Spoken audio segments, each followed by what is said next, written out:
60 на лица се уште се водат како исчезнати. 4 дена по силната експлозија која уништи делови од либанскиот главен град, жителите на Бејрут очени се собираат пред сега веќе уништеното пристаниште во надеж дека ќе добијат информации за судбината на своите најблиски.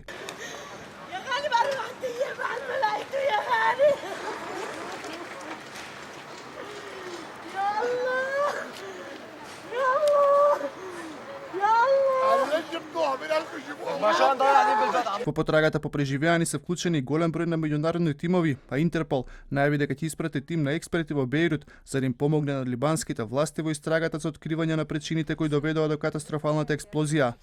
Досега е потврдена смртта на 154 лица, а според поратоците на Министерството за здравство, најмалку 120 од 5000 повредени се во критична состојба. Во меѓувреме, расте гневот меѓу љубанците кои обвинуваат владата за несреќата која погоди државата. Илјадници жители на Бејрут се судрија со полицијата во обид да дојдат до владината зграда.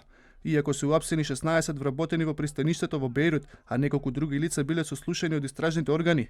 За либанските граѓани, одговорноста за овој трагичен настане во владата.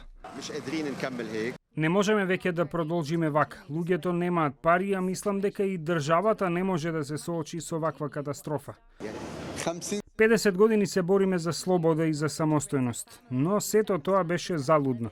Работевме да имаме за пензионерските денови, но тие не уништија.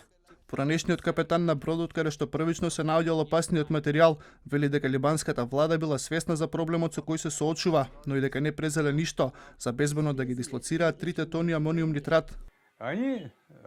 Немавме доволно пари да платиме и поради тоа ни го одзедоа бродот. Добро знаеа дека внатре има опасен товар. Веќе е закажана донаторска конференција со цел да се собере хуманитарна помош за жителите на Бејрут, кои организатори на конференцијата се францускиот претседател и Обединетите нации, а ќе учествуваат и претседателот на САД, првиот човек на Советот на Европската унија, како и еврокомесарот за хуманитарна помош.